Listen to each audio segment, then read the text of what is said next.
Okay student, अस्सलाम वालेकुम। अब जो है हम लोग मूव कर रहे हैं सेल्स और परचेजेस के एमसीक्यूज़ की तरफ। ठीक है, तो एमसीक्यूज़ आज की क्लास में हम डिस्कस करेंगे। अब ये जो सेल्स के हैं हम लोग आज जो देखेंगे ये हैं 109 से लेकर 152 तक। ठीक है, मैं कोशिश करूँगा कि अराउंड ये 40 एमसीक्यू बनते हैं, 40 या 41 बनते हैं, शायद 43 शायद बनते हैं। तो मैं कोशिश करूँगा कि इसमें से अराउंड 10 to 15 आप लोगों को करा दूँ। ठीक है, फुल अंडरस्टैंडिंग के साथ। बाकी इंशाल्लाह आप लोग फिर खुद घर पे ट्राई कर लीजिएगा। ठीक है, तो आज के लेक्चर में अगेन हम लोग सेल्स एंड सेल्स रिटर्न को देखेंगे। नेक्स्ट जो लेक्चर होगा उसमें हम परचेजेस को देखेंगे, क्योंकि परचेजेस का लेक्चर अभी तक हमने नहीं देखा। परचेजेस के लेक्चर देखने के बाद हम इंशाल्लाह उनके भी रिस्पेक्टिव एमसीक्यूज कर लेंगे। ठीक है, अब सेल्स एंड सेल रिटर्न में सबसे पहले 109 क्वेश्चन नंबर देखते हैं कि इस क्वेश्चन में हमें क्या कहते हैं। तो यहाँ पे वो कह रहे हैं कि देखिए, अब मैंने आपको जो लास्ट लेक्चर में बताया है सेल्स टैक्स और डिस्काउंट के बारे में, वो सब चीज़ें यहाँ पे काम आएंगी, क्योंकि आप देखें यहाँ पे टैक्स का भी जिक्र उसने किया हुआ है। ठीक है, इसीलिए मैंने आपको कहा कि मैं पहले आपको टैक्स का सारा समझा देता हूँ, उसके बाद आप सेल्स रिटर्न और परचेज रिटर्न के सवालों की तरफ आएंगे। ठीक है, अब क्वेश्चन में क्या लिखा हुआ है कि a company sold goods to the value of 500 net. Net याद करें, नेट क्या था? Net was list price. Right, net was list price. List price का मतलब इसमें अभी टैक्स एडेड नहीं है, नेट प्राइस है। ठीक है, टू हार्पर, इसका ये कस्टमर है हमारा। ठीक है, हार्पर जो है हमारा कस्टमर है और ए कंपनी ने सोल्ड किया। फॉर एग्जांपल हम ए कंपनी है, तो वो पूछ रहे हैं इन ए कंपनी रिकॉर्ड, मतलब आपके रिकॉर्ड में, what would be debit to Harper account if sales tax is payable at 17.5। मतलब वो पूछ रहे हैं। अब देखें एंट्री क्या बनेगी। एंट्री हम ये बनाएंगे कि हम सबसे पहले जो और हमारा जब पेमेंट होएगी हार्पर की, तो सबसे पहले हमें उससे कैश मिलेगी ना, टोटल। राइट, और एक तो हमारे पास क्योंकि सेल है, सेल में आप याद करें क्या होता है, आउटपुट टैक्स। राइट, और क्रेडिट एक और होएगा हमारी हमारा जो रिसीबल है, या फिर रिसीबल की जगह अगर मैं यहाँ पे हार्पर लिख दूँ तो वो ज़्यादा बेहतर रहेगा, क्योंकि अगर मैंने आपको बताया था कि कस्टमर का आपको दिया हो डिटेल या नाम दिया हो तो आप डायरेक्टली वही लिखते हैं। तो वो पूछ रहे बेसिकली कि इसमें आप लोग क्या लिखेंगे इस एंट्री में, मतलब हार्पर को कितने से क्रेडिट करेंगे। ठीक है, हार्पर को कितने से ख़त्म करेंगे। तो यहाँ पे क्या होगा, मैंने आपको बताया था जो भी रिसीवेबल एंड पेबल होता है, ये आप चीज़ अगर आपने लिखी नहीं है, मैंने डिस्काउंट पे भी बताई थी। रिसीवेबल एंड पेबल हमेशा किससे जाता है? ग्रॉस अमाउंट से, डेबिट क्रेडिट होता है। ठीक है, और फिर मैंने आपको बताया था सेल्स और परचेज अगर आप लिख रहे हैं अलग से, वो किससे होती हैं? वो हमेशा नेट अमाउंट पे ही जाती हैं। इसका ये मतलब हुआ कि अगर आपकी 1000 की सेल हुई है और उस पर 17% टैक्स है, लेकिन ये क्या है, ये एक्सक्लूसिव अमाउंट है। अब ये एक्सक्लूसिव इंक्लूसिव जो मैं लफ्ज़ इस्तेमाल करूँ, ये आपको तब ही समझ आएंगे जब आपने जो टैक्स वाला लेक्चर है वो क्लियरली देखा होगा, सही तरह समझा होगा। ठीक है, अगर नहीं देखा तो इस लेक्चर को देखने का कोई फ़ायदा नहीं है। वापस जाएँ, वो लेक्चर देख के आएँ सेल्स टैक्स वाला, फिर यहाँ से कंटिन्यू करें। तो सेल परचेज में नेट हम क्यों लिखते हैं, मतलब कि ये 1000 वाली अमाउंट एक्सक्लूसिव हम क्यों लिखते हैं? बिकॉज हमें तो वही अमाउंट शो करनी है जितने की सेल हुई है। अगर आप 1000 को फॉर एग्जांपल अगर टैक्स इसमें 100 है, तो अगर आप इसको 1100 दिखा दें टैक्स ऐड करके, तो ये तो गलत हो जाएगा, क्योंकि आपका मैनेजर बहुत खुश रहेगा कि 1000 की सेल करनी थी, आपने 1100 कर दी, बहुत अच्छी परफॉर्मेंस आपने दिखाई। लेकिन एक्चुअली हुआ क्या है सर? हुआ ये है कि आपने 100 वाली जो अमाउंट है वो टैक्स की डाली हुई है, जो कि नहीं डालनी चाहिए थी 1000। फिर मैनेजर आपको उल्टा टोकेगा और आप पे हैरान होगा, गुस्सा होगा। इससे बेहतर है कि हम नेट अमाउंट ही डाल दें। लेकिन रिसीबल पेबल में ग्रॉस डालने का क्या मकसद है? रिसीबल पेबल में ग्रॉस डालने का ये मकसद है कि हम रिसीबल्स को जो है, जो भी हम रिसीबल से लेंगे पैसे या फिर पेबल को पे करेंगे, वो तो वही करेंगे ना जो टैक्स के साथ बनेगी अमाउंट, ग्रॉस अमाउंट जो बनेगी, inclusive amount in other words. Right, तो ये मतलब था यहाँ पे। अब इस सारी इन्फॉर्मेशन को मद्देनज़र रखते हुए ये सवाल देखते हैं। देखिए वो क्या रहा है, 500 नेट है तो एक्सक्लूसिव अमाउंट है 500। राइट, 500 एक्सक्लूसिव अमाउंट है। एक्सक्लूसिव मैंने आपको क्या बताया था, सीधा सीधा आपने क्या करना है, 1.17 करना है, सॉरी 1.175 करना है, क्योंकि यहाँ पे 17.5% टैक्स है। ठीक है, बेसिकली आप क्या करें, 500 में 500 का 17.5% टैक्स जो है वो ऐड कर रहे हैं। ठीक है, तो फाइनली ये दोनों आप तरीके कर सकते हैं, ये भी कर सकते हैं, ये भी, दोनों एक ही तरीके से सेम आंसर आएगा इनका। तो 500 इंटू 1.175, ये मैंने किया तो ये आया 587.5 इसका आंसर। 587.5 ये इसका आंसर बन रहा है। करेक्ट ऑप्शन हमारी क्या बनती है? Option number C, 587.5। ठीक हो गया। हमेशा याद रखें कि कस्टमर या पेबल रिसीवेबल पेबल को हमेशा ग्रॉस अमाउंट से डील करना है।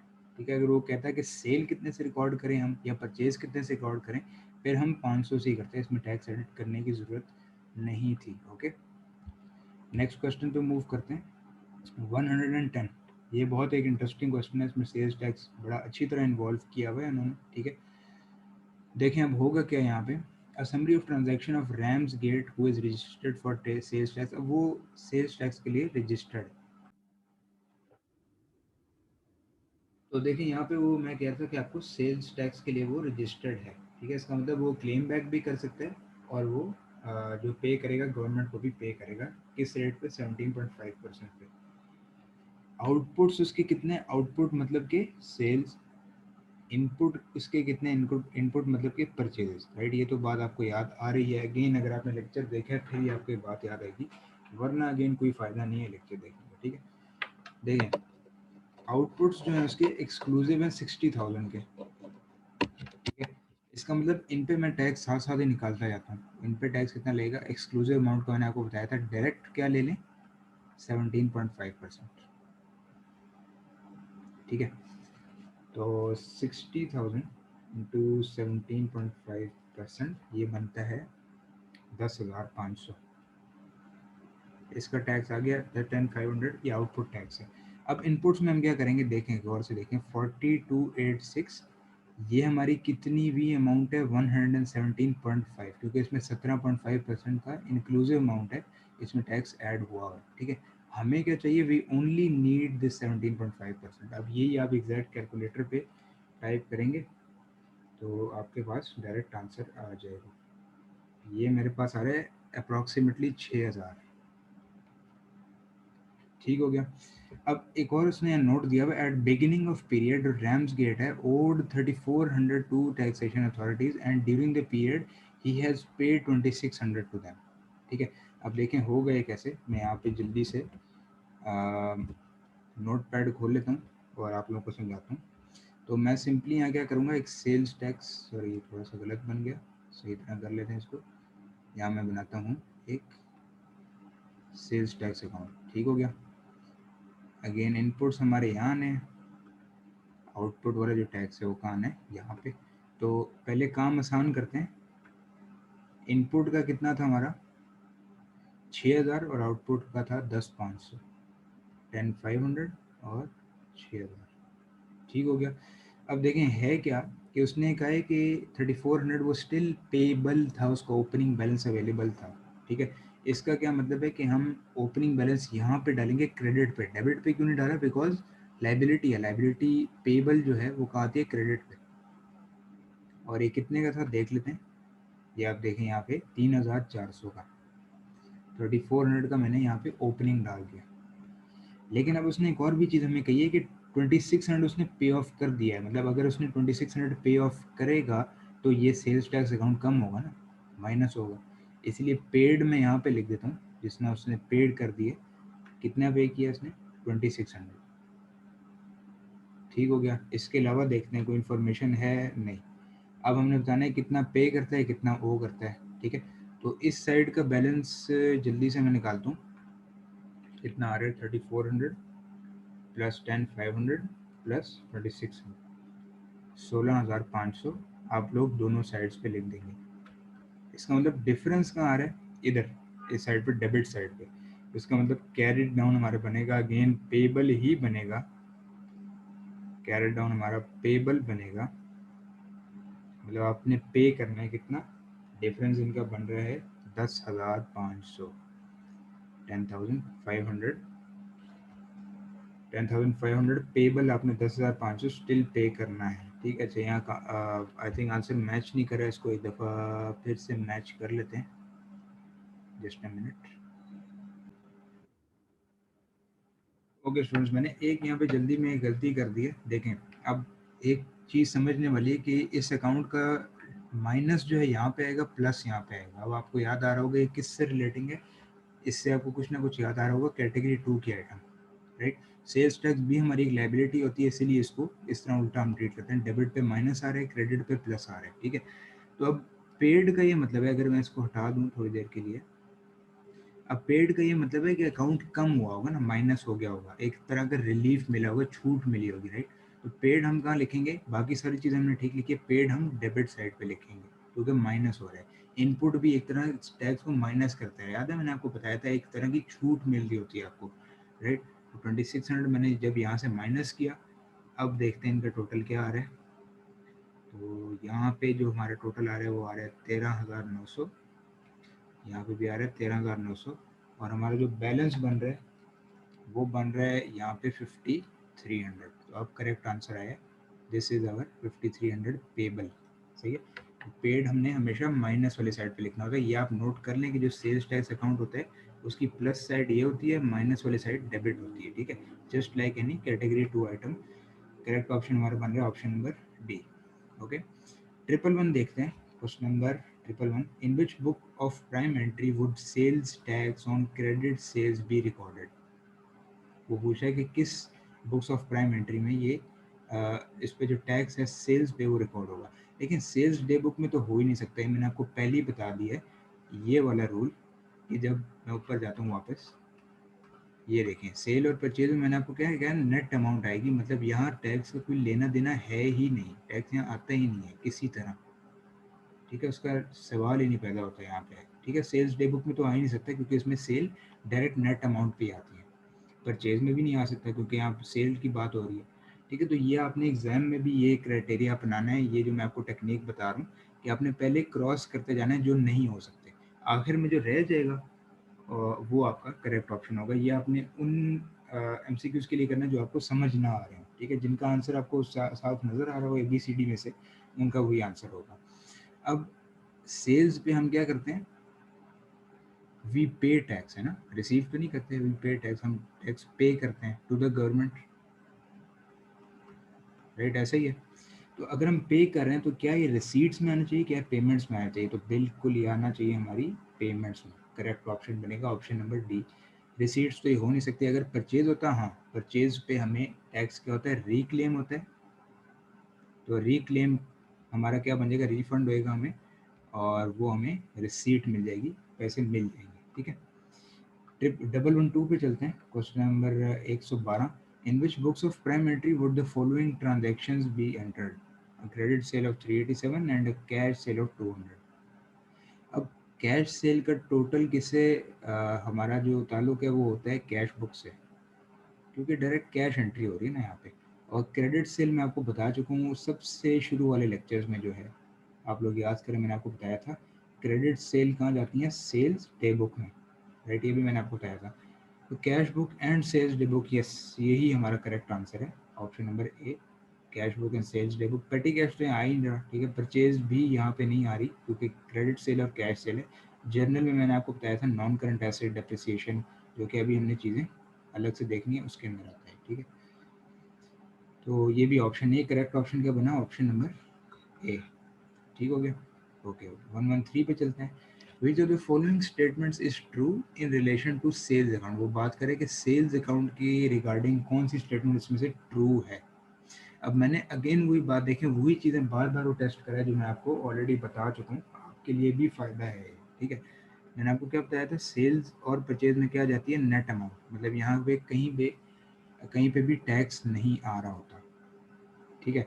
तो इसका करेक्ट ऑप्शन मेरे मुताबिक बन रहा है ऑप्शन नंबर बी, क्योंकि आपको पता है कैटेगरी 2 की आइटम है सेल, तो उसमें तो क्रेडिट होएगा, डेबिट तो हो ही नहीं सकता, सी डी तो नहीं हो सकती दोनों। और एक्सक्लूडिंग सेल्स टैक्स क्यों, क्योंकि हमें पता है कि हमने नेट अमाउंट डालनी है, ठीक है। तो ये अगर आपकी बातें फिंगर टिप्स पे होंगी जो मैं आपको पहले बता चुका हूँ, नोट्स अगर आपने सही तरह बनाए हुए फिर ही आपको चीज़ें समझ आएंगी, ठीक है।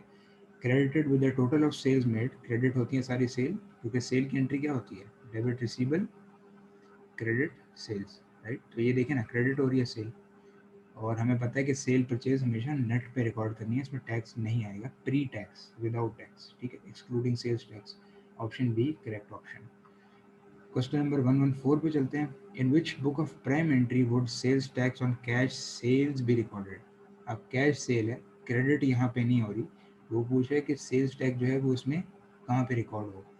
कैश सेल है तो सेल्स डे बुक से तो ताल्लुक नहीं होगा, क्योंकि सेल्स डे बुक में क्या रिकॉर्ड होती है, सिर्फ क्रेडिट सेल, उधार पे हुई सेल, राइट। परचेज की तो यहाँ बात ही नहीं कर रहा, ये भी नहीं हो सकती। Cash book, yes, cash book में ही रिकॉर्ड होगा, बिल्कुल सही कह रहे हैं, क्योंकि कैश के बेसिस पे ही हमें टैक्स अकाउंट फॉर करना पड़ेगा। जर्नल नहीं, जर्नल में अलग चीज़ें आती हैं जो इन सारी बुक्स ऑफ प्राइम एंट्री में नहीं आती, ठीक है, जो मैं आपको ऑलरेडी डिस्कस कर चुका हूँ, तो उसमें मज़ीद डिस्कशन की ज़रूरत नहीं है, ठीक है। 115 पे चलते हैं। Business sold goods that are net value of 600 to Lucid PLC, ठीक है, मतलब कि ये कस्टमर है, बिजनेस ने इसको सामान सेल आउट किया एट नेट वैल्यू, ये नेट वैल्यू है 600 की, ठीक है, मतलब कि एक्सक्लूसिव अमाउंट है। ओके हो गया। अब ये देखिए यहाँ पे सेल्स हैं, तो सेल में एक तो चीज़ आपने याद रखनी है कि सेल में क्या होता है, आउटपुट टैक्स। अब मैं आप लोगों को बार बार चीज़ें रिवाइज करा रहा हूँ ताकि आप लोगों को भूल ना जाए। तो वो पूछ रहे कौन सी करेक्ट एंट्री है अगर सेल टैक्स हो 17.5%, सही है। अब मैंने आपको बताया था कि टैक्स की एंट्री तभी होती है जब हम लोग पेमेंट करते हैं, राइट, ऐसे ही है, क्योंकि कस्टमर से तभी मिलेंगे ना हमें पैसे, राइट। तो इसीलिए इसकी करेक्ट ऑप्शन हम क्या बनेगा, ए से देखते हैं, debit Lucid PLC 600, debit sales tax, debit तो हो ही नहीं रहा ना सेल्स टैक्स, क्योंकि आउटपुट टैक्स कहाँ आता है, क्रेडिट पे, मैंने आपको बताया। Debit Lucid PLC 705, credit sales tax और क्रेडिट सेल, इसका करेक्ट ऑप्शन बनता है ऑप्शन नंबर बी, सही है, क्योंकि यहाँ पे जो रिसीवेबल है वो कितने से होएगा, 705 से, मतलब कि 600 प्लस 105 का जो टैक्स है इसके अंदर, क्योंकि आप 705 रिसीव करेंगे ना, अपनी जेब से तो नहीं देंगे ये टैक्स, ठीक है। तो क्रेडिट सेल टैक्स हम करते हैं बिल्कुल, और डेबिट सेल तो हो ही नहीं सकती, राइट, डेबिट सेल तो हो ही नहीं सकती, और सी ऑप्शन तो हो ही नहीं सकता, ठीक है। तो करेक्ट ऑप्शन हमारी बनती है ऑप्शन नंबर बी, सही हो गया। अब 116 देखते हैं, 116 क्वेश्चन नंबर देखते हैं, sales tax registered business issued a sales invoice for goods with list price of 1325, list price क्या होती है, एक्सक्लूसिव अमाउंट, इसके अंदर टैक्स ऐड होना बाकी है, ठीक है। ऑन विच ट्रेड डिस्काउंट, ये देखें ट्रेड डिस्काउंट यहाँ पे आ गया, याद करें जल्दी से, ट्रेड डिस्काउंट के मैंने आपको क्या एक फीचर बताया था मेन, यस, कि इसकी एंट्री नहीं होती, नो अकाउंटिंग एंट्री, डायरेक्ट हम किस पे अकाउंट फॉर करते हैं, नेट अमाउंट पे, डिस्काउंट माइनस करके, ठीक है। Goods were rated for sales tax है 10%, अब इस पर टैक्स भी लगना है, ठीक है। थोड़ा सा ट्रिकी क्वेश्चन है क्योंकि इसमें डिस्काउंट भी है और टैक्स भी इन्वॉल्व है। What was the sales tax charge on the invoice, अब देखें होगा क्या। अब थोड़ा सा यहाँ दिमाग लगाने की ज़रूरत है, सोचें ज़रा, 1 मिनट के लिए सोचें कि जो भी आपने पेन पकड़ा हुआ है, जो भी अभी आप लिख रहे हैं, आप 2 मिनट के लिए रुकें, एक ब्रेक लगाएं और सोचें ज़रा कि हमारे पास जो सेल्स है, राइट, सेल हमने की और उस पर डिस्काउंट मिल रहा है, ठीक है। तो अगर हमें इस 1325 पे टैक्स ले लिया डिस्काउंट माइनस के बगैर, तो वो तो बहुत नाजायज़ हो जाएगा, राइट। यूके में इसकी बहुत हैवी पेनल्टीज होती हैं कि आपने गलत अमाउंट पे टैक्स चार्ज कर लिया और आप एक तरह से फ्रॉड के अंदर शुमार होते हैं, राइट। तो इस तरह के क्वेश्चन में सबसे पहले क्या करना होता है, स्टेप 1 में हमें लेस द डिस्काउंट करना होता है, हमें डिस्काउंट को सबसे पहले माइनस करना होता है, क्योंकि देखें टैक्स क्या होता है, टैक्स उसी अमाउंट पे लगता है ना जिस पे कस्टमर ने पेमेंट करनी होती है, राइट। तो कस्टमर तो 1325 देगा ही नहीं, वो तो 10% माइनस करके देगा। तो पहले हम डिस्काउंट माइनस कर लेते हैं, 1325 का डायरेक्ट मैं 90% ले लूँगा यहाँ, ठीक है। 90 क्यों, क्योंकि आसान तरीका है, अलग से आप 10% निकाल के माइनस भी कर सकते हैं, लेकिन ये आसान तरीका है, मैं आसान के साथ जाऊँगा। तो ये आता है 1192.5। अब हमें पता चल गया कि कस्टमर ने देने कितने हैं हमें, राइट। कस्टमर ने कितने पैसे देने हैं, 1192.5 देने हैं, इस पे अब हमारा टैक्स लगेगा, ठीक है। तो ये बेसिक मैंने आपको साइकोलॉजी बताई है इसकी, कि आपको क्वेश्चन के साथ किस तरह डील करना है, टेक्निक बताई है, ठीक है। ओके, सॉरी सॉरी, यहाँ डिस्काउंट, अच्छा यहाँ पर डिस्काउंट था 20% का, सॉरी मैंने इन दोनों को मिक्स कर दिया, सॉरी सॉरी, इसको करेक्ट कर लेते हैं। कॉन्सेप्ट वही है, कॉन्सेप्ट में कोई चेंज नहीं आया, देखें देखें, 1325 का 20% डिस्काउंट है ना, 10% में टैक्स है, तो मैं 0.8 कर दूंगा, ये आएगा 1060। ठीक है, अब हमारा डिस्काउंट माइनस हो गया, अब है कैलकुलेट टैक्स, अब बारी है टैक्स कैलकुलेट करने की। ठीक है, 1060 पे मैं कितना कैलकुलेट करूंगा, 10%। ठीक है, तो ये आता है 106। करेक्ट ऑप्शन हमारा बन गया ऑप्शन नंबर ए। सही है, तो इस तरह काफ़ी इंटरेस्टिंग क्वेश्चन है, बहुत स्कोरिंग क्वेश्चन है, कोई भी चीज़ में मुश्किल नहीं है, सब चीज़ें समझने वाली हैं। ठीक है, 117 देखें, Scott is preparing a invoice for sale of a machine. अब मशीन की सेल हुई है, वो कस्टमर को इनवॉइस मतलब बिल देने जा रहे हैं। इनवॉइस अगेन याद करें क्या था कि कस्टमर को याद दिलाने के लिए कि पेमेंट कर दें। ठीक है, एक तरह की बिल होता है, आप कह सकते हैं इसको। The list price of machine is 12,000, again ये लिस्ट प्राइस है इसकी। ठीक है, अपने याद रखना नेट अमाउंट है, इसमें अभी ऐड नहीं हुआ tax, which is subject to trade discount of 10। Again वो उसी तरह के क्वेश्चन आ रहे हैं। ठीक है, sale is subject to sales tax at 15%, ये भी हम करते हैं। सबसे पहले मेथड मैंने क्या बताया था, पहले आपको डिस्काउंट माइनस करना है, क्योंकि टैक्स उसी पे लगेगा जिस पे कस्टमर पे कर रहा होगा, और कस्टमर तो आफ्टर डिस्काउंट वाले पे अमाउंट पे करेगा, राइट। तो ट्रेड डिस्काउंट कितना है, 10% है ना, तो मैं इसका 90% स्ट्रेट अवे ले लूँगा। 12,000 इंटू 90%, हमारे पास आफ्टर डिस्काउंट अमाउंट डायरेक्टली आ जाएगी 10,800। अब ये अमाउंट है जो कस्टमर ने हमें पे करनी है, राइट, ऐसे ही है। अब इस पे हम क्या करेंगे, टैक्स निकालेंगे, सिंपल है, 2 मिनट भी नहीं लगे हमें सवाल करने में, 1 मिनट से भी कम लगा, इंटू 0.15, यह आ गया 1620। ठीक हो गया, करेक्ट ऑप्शन बना ऑप्शन बी। सही है, तो आप देखें मैं जल्दी जल्दी क्वेश्चंस करता जा रहा हूँ और साथ साथ समझाता भी जा रहा हूँ। अगर आप एग्जाम में भी ये टेक्निक करेंगे, आपका पेपर इंशाल्लाह बहुत अच्छा हो जाएगा। ठीक है, विच of the following transaction is a credit transaction. अब इसने थोड़ा सा सवाल मिक्स कर दिया, बेसिक कुछ चीज़ें यहाँ पे ले आए, right. Sale of good for cash, यहाँ पे कैश मिल गई, तो ये क्या ये क्रेडिट है, नहीं, ये तो कैश सेल है, यहाँ तो क्रेडिट का नामो निशान भी नहीं है। क्रेडिट होती है उधार पे, right. Sale of goods and receipt of cheque, इसका मुझे कंफर्म नहीं है, सी और डी पहले देख लेते हैं। सेल ऑफ गुड्स विद, जब भी आपको एग्जाम में किसी ऑप्शन में अनक्लैरिटी हो, आपको समझ ना आ रही हो कि क्या करना है, बाकी ऑप्शन पहले पढ़ लें, फिर चारों में डिसाइड करें। ठीक है, ये इसका बेस्ट ऑल्टरनेटिव है। ठीक है, sale of goods with payment due in 60 days, yes, this is the correct option. B नहीं था, क्योंकि इसमें हमें क्या बताया हुआ है, इसमें उसने बताया हुआ है कि सेल हुई और उसी वक्त हमें चेक मिल गया, राइट, उसी वक्त बैंक का चेक मिल गया। इसका मतलब है कि हम समझ सकते हैं कि उसी वक्त कैश हमें मिल गया, तो ये क्रेडिट नहीं है। लेकिन जब पैसे जहाँ पे 60 डेज के बाद मिल रहे हैं पेमेंट, वो हमारी डेफिनेटली क्रेडिट ट्रांजेक्शन है। ठीक है, मैं आपको क्वेश्चन 122 या 123 तक करवाऊंगा, क्योंकि हमारे 10-15 क्वेश्चन वहाँ हो जाएंगे, फिर 152 तक करना आपका काम है, और प्रॉब्लम्स आप लोग काइंडली व्हाट्सएप ग्रुप में पूछ लिया करें। ठीक है, Megan was invoiced for 100 less 5% trade discount. Megan's supplier is not registered for sales tax. When Megan's pay the invoice, मतलब मेगन कस्टमर है, ठीक है, उसको उसके सप्लायर ने इनवॉइस भेजी है 100 की। अब आपको पता है 100 पे आपको 100, मेगन को 100 नहीं पे करने होंगे, कितने पे करने होंगे, इसका 95%, जो कि बनते हैं $95।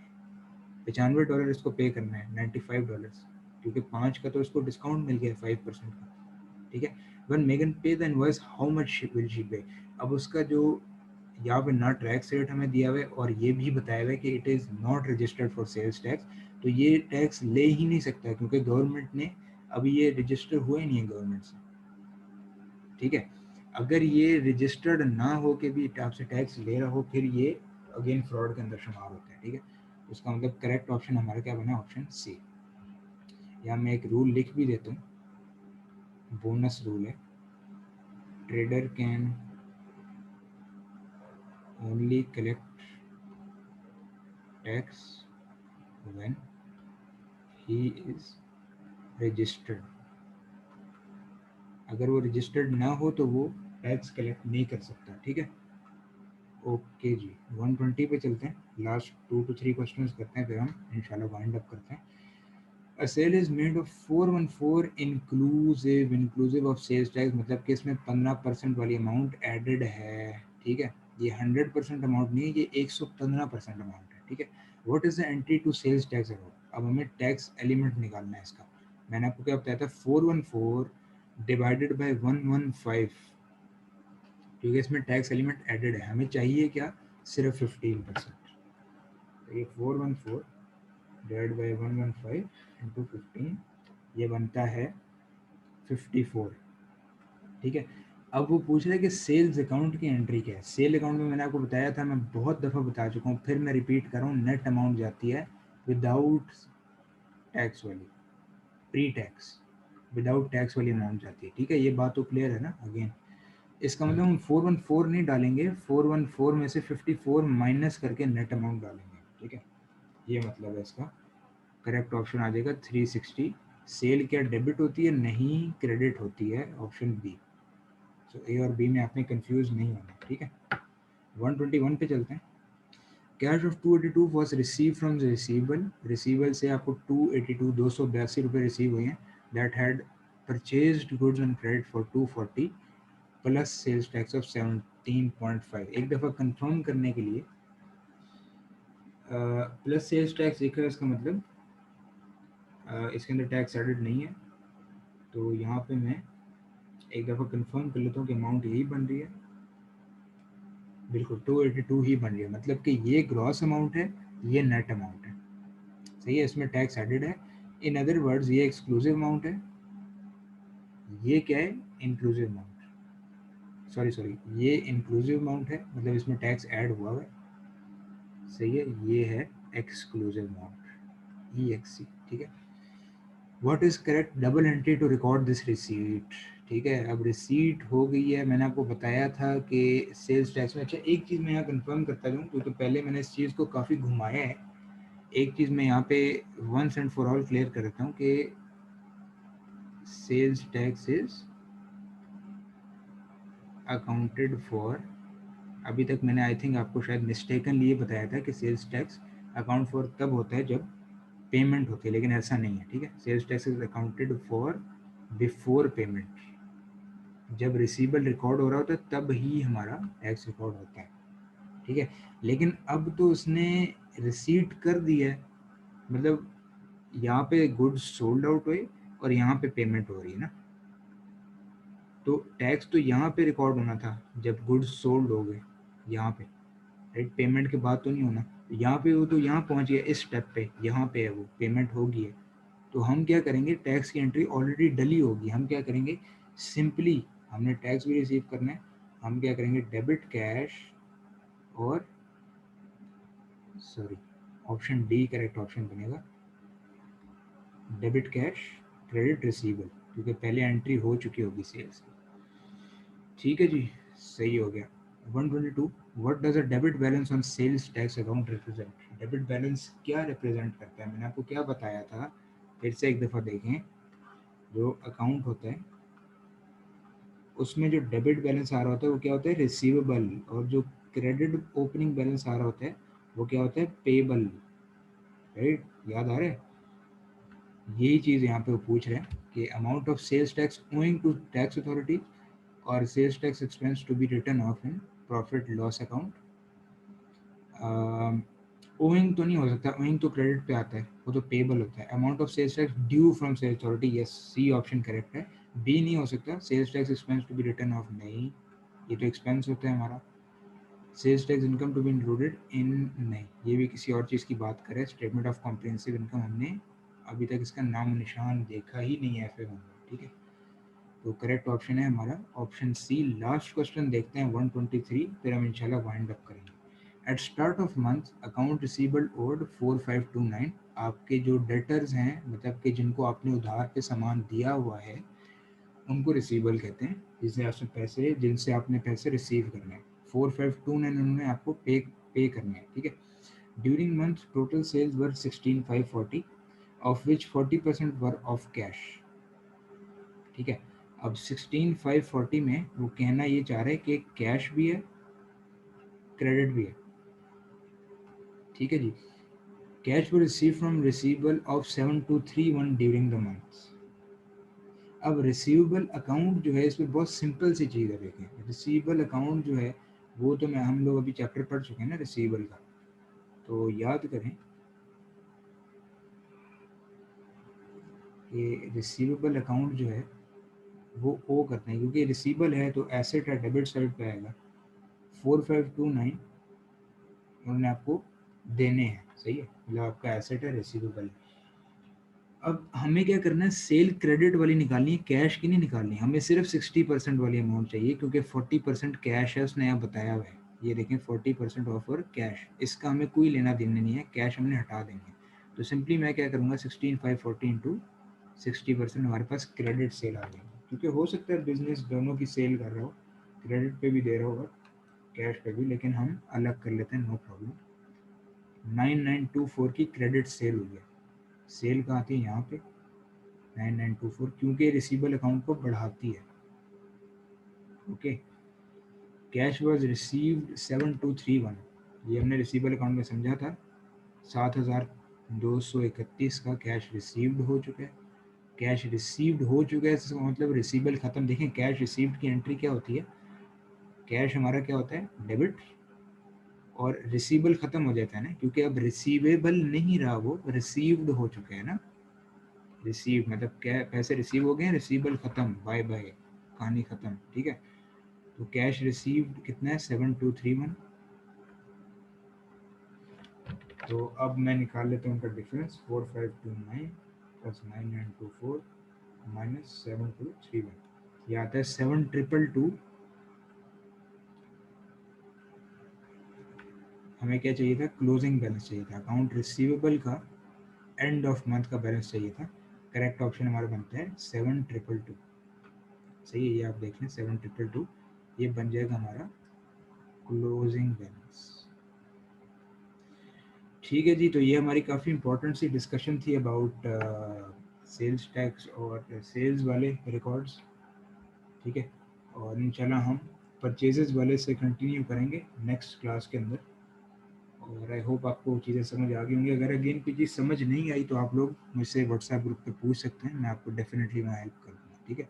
अब कंटिन्यू हम करते हैं परचेजेस के लेक्चर के साथ और एमसीक्यूज़ के लेक्चर के साथ।